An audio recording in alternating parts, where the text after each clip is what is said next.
Hello everybody and welcome to this tutorial. Today I will show you another way which you can use in order to put your network card into monitor mode. You will need a separate program in order to do this. Uh, Chances are that it is not installed by default on your system, so you will need to perform an installation. The good news is that it is in default repositories, so no extra work is needed. Rather, instead, just pass along the install command and you're gonna get it. If you're using a Red Hat distro like I am, Fedora, just go ahead and use your default packet manager, which is yum. If you're using a Debian-based distro, you can type in apt-get install and pass the packet name, and in such a way install it on the system that you're using. But for this tutorial, I will demonstrate how to install it in Fedora. So yum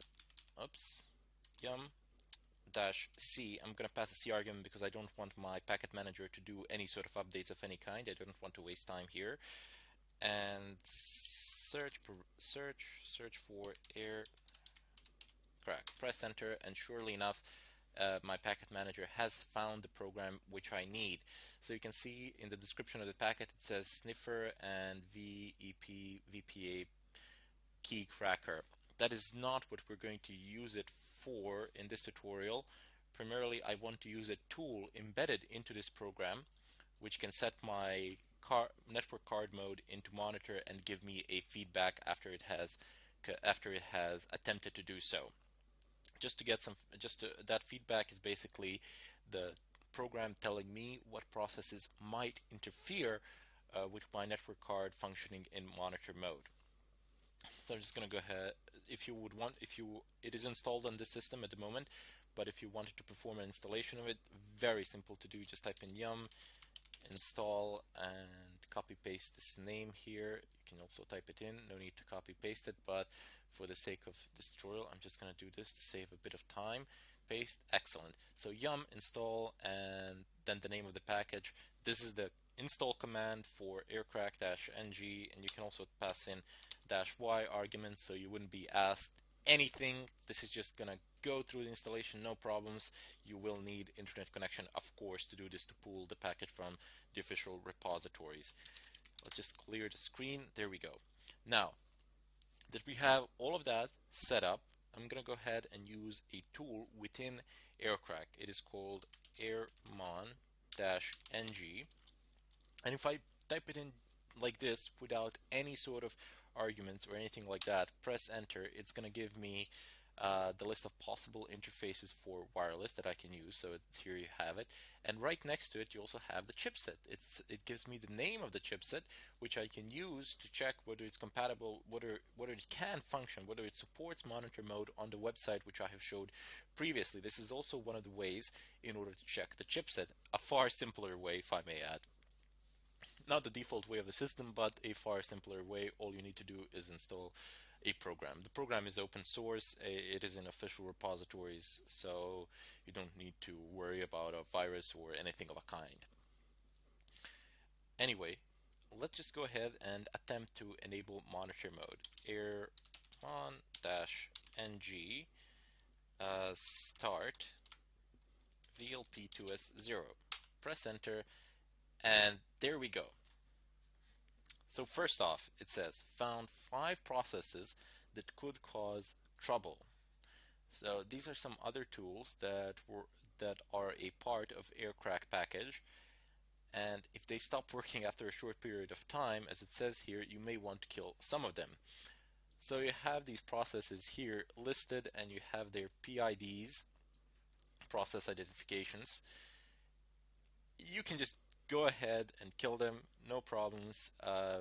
If you're afraid that you will mess something up, that you will break something or something of a kind, don't. All you need to do in order to you can of course bring these processes up individually with the command line interface with the terminal, but a lot of people are afraid and they think they might mess something up. Don't worry about it. If you don't know how to do it, just reset your computer, restart your computer, and it will all be fine. Basically, you will undo any of the changes that you have made here. No problems. So you don't need to be afraid in that regard. But the good thing about this program is that it immediately tells us what processes could interfere with our network card that is functioning in monitor mode. So you can try killing some of these processes, and yeah, that doesn't always work. I mean, surely enough, as root, you are entitled to kill any sort of process of whatsoever. And believe me, I have learned this the hard way by killing my graphical interface, and then it was quite difficult to get it back. But you can always restart the machine, and that's simple enough. In any case, what you should do, it says that the network manager can pose a problem. It doesn't tell you that the network manager usually poses a problem in an indirect fashion. So here, let me just show you what I mean by it. I'm not connected to anything at the moment, but if I go over and check out my connections here where they are managed, so I'm just going to go ahead and click on something, as that is my wireless in my house, and I want to edit it. So here I have some security general configuration, IPv4, IPv6, and here is where the problem can lie usually. Automatically connect to this network when it is available. So for example, you kill your DHCP client and okay, it's down, you disconnect from the internet completely. What your network manager does is it immediately notices that you are disconnected. It sees that there is a wireless available for which it has proper authentication credentials, and it is labeled to automatically connect to this network when it is available. So what will the network manager do? It will automatically connect to this network, and your DHCP client will be brought back up in a millisecond. That is why it can pose a problem. Pretty much a similar story with some other processes as well, but mainly once you kill the network manager, you can kill pretty much everything else without greater problems of whatsoever. Uh, if you have killed some of the processes and you are uncertain whether they are still running, of course you can use a ps command, you can use a top command, etc., etc. But you don't really want to use all of those, primarily because you would need to go and list through hundreds and hundreds of processes, filter them through, see what's bothering you. It's basically the long way around. The Airmon tool allows you to check whether your interface is running, it has any, whether your interface, the monitor interface, the interface which is in monitor mode, has any potential problems by just typing in airmon-ng, type in check. So there are three arguments which you can pass here: start, stop, and check. Notice that it says interface VLP2 as 0, but it says monitor mode enabled on mon 0. So this is the interface that we want to be checking now. You just type in mon 0, press enter, and there we go. Sure enough, it's going to list the processes which might pose a problem for us at the time being.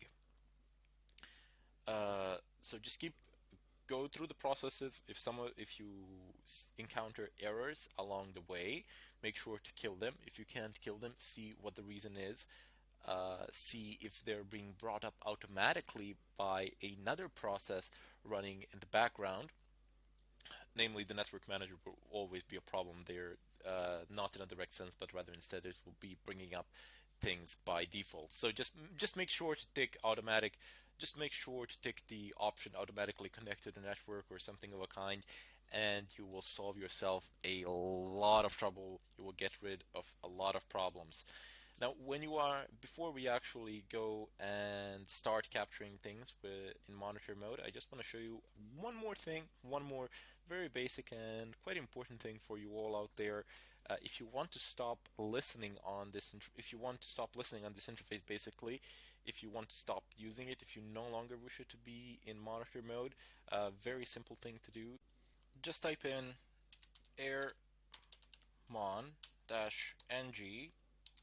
stop, select the monitor mode on the proper interface, of course, which is mon 0. Type in mon 0, press enter, and there we go. It gives you a feedback immediately. It specifies the interface, and it says mon 0 atros something. This is the driver name, just so you know. Sometimes these things can pose a problem upon the installation of the system, so it's always a good thing to figure out which drivers you are using so you can install them manually if there are problems, or reinstall them. And it says removed. That's basically all you need to do as part of your cleanup. You just you started a monitor mode on an interface, and when you're done, you basically stop it. That's it. Or you simply reboot the machine with a simple reboot command. Press enter, and from root, this will immediately reboot the machine, no matter what you have opened. Of course, that is not advisable. Just go via a graphical interface where things will look to an extent. Uh, they will look differently, and more important than that, things will be saved. Things during a session will be saved.